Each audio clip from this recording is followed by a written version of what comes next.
Hello there, welcome to the news on Nepal television. I am Rosina Rai, starting with the headlines.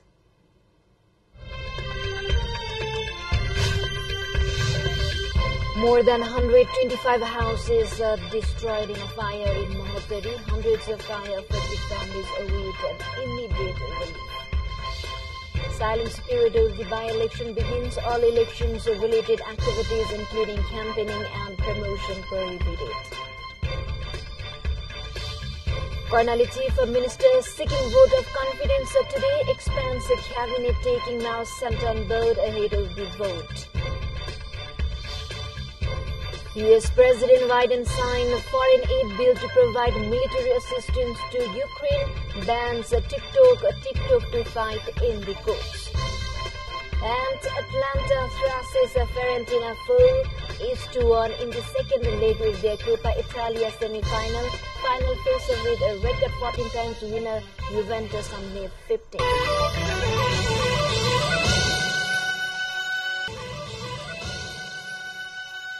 Welcome back. Now we have news in detail.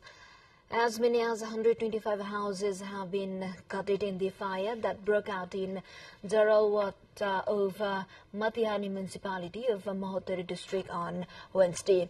As many as 155 affected families of Muslim settlements in Matihani 6 are awaiting relief. They are surviving a helpless state of life in absence of immediate relief. The fire erupted in the afternoon, was completely brought under control after 6 hours of rigorous efforts there. A total of 10 fire engines were used to douse the fire that engulfed an entire human settlement. Nepal police, armed police force, Nepali army personnel, as well as security personnel from neighboring India worked to put out the fire.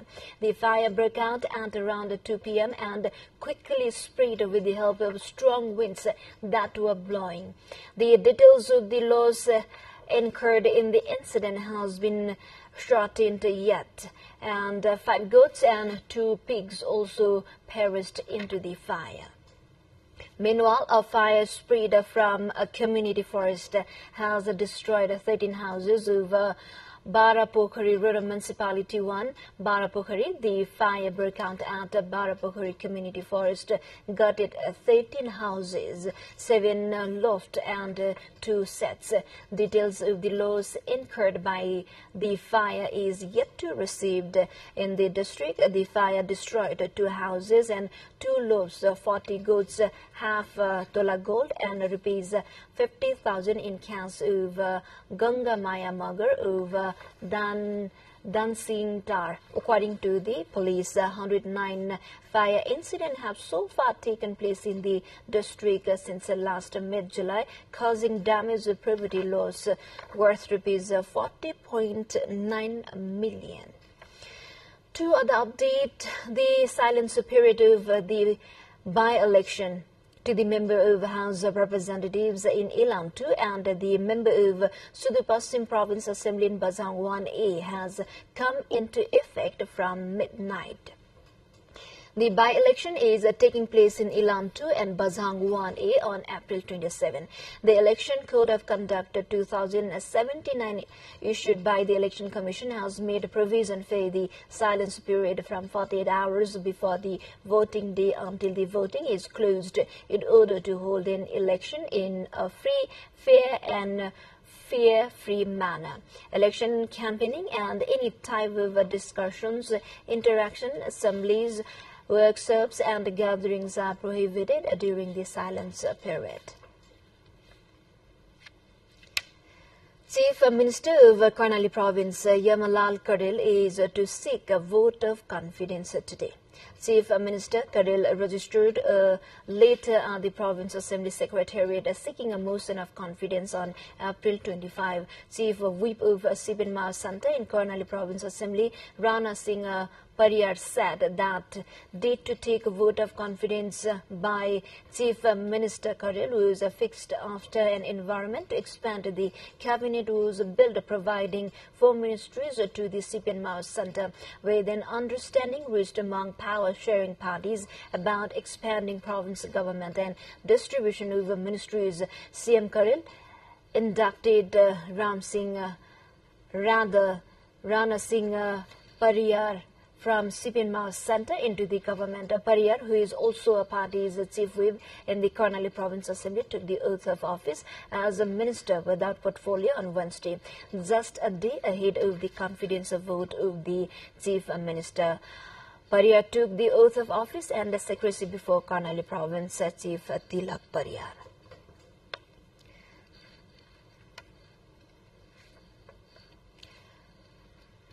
We take a short break here. Stay with us. Welcome back. You are watching Nepal Television News. Now we have remaining updates. The first meeting of the Nepal-China Aid Project concludes in Lhasa, Tibet, Autonomous Region of the People's Republic of China.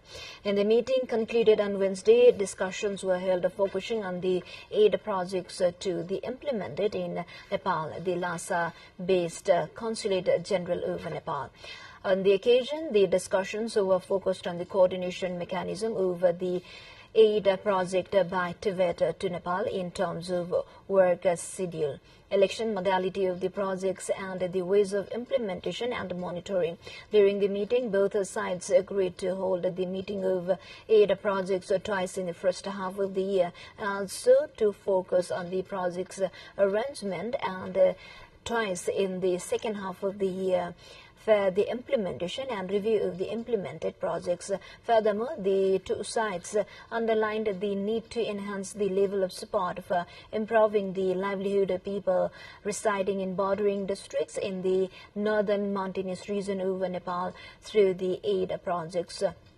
During the meeting, views were exchanged and on matters of mutual interest, including the promotion of socio-economic linkage for further strengthening Nepal-China relations. The second meeting of the aid projects to Nepal will take place next month.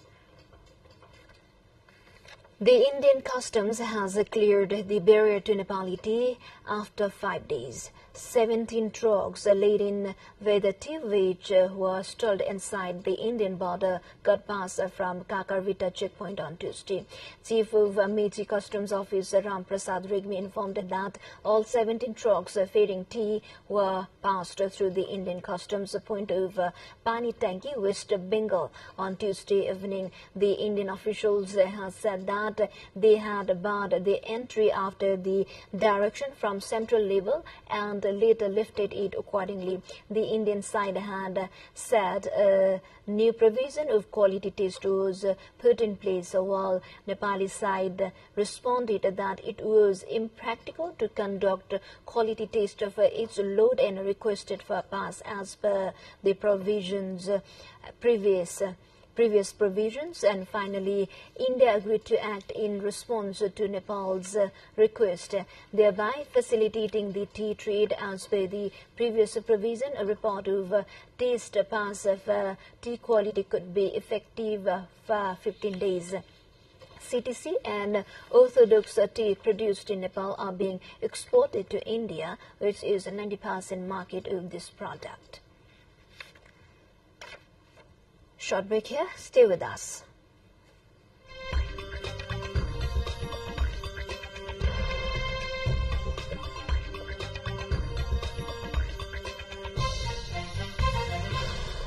Now we have international update. President Joe Biden on Wednesday signed into law an aid package providing crucial military assistance to Ukraine and capping months of negotiations and debate.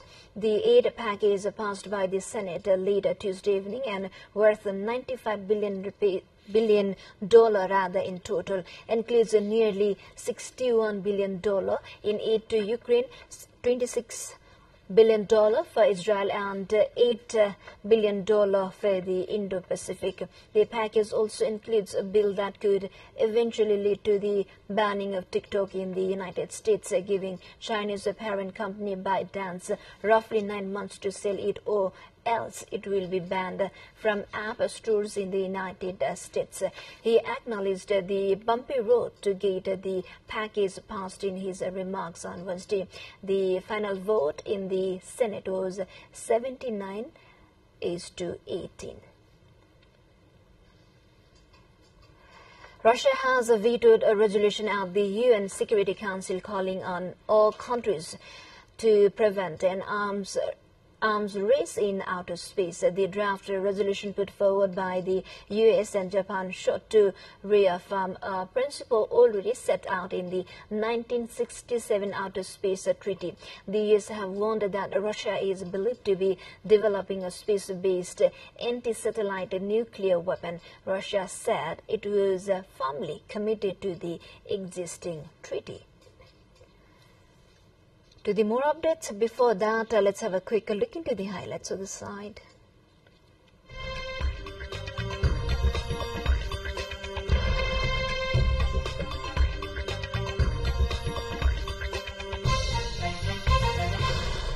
Ghanaian with 1,000 hands is considered one of the most beautiful stories in Chinese culture.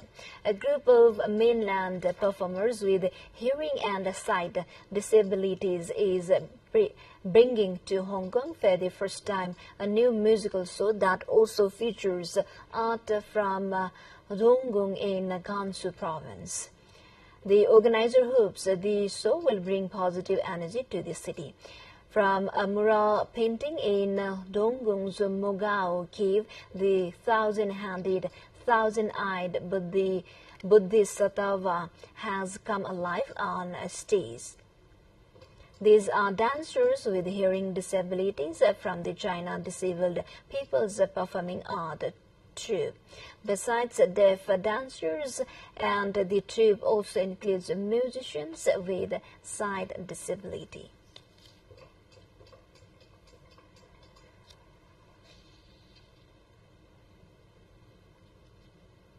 Now to sports.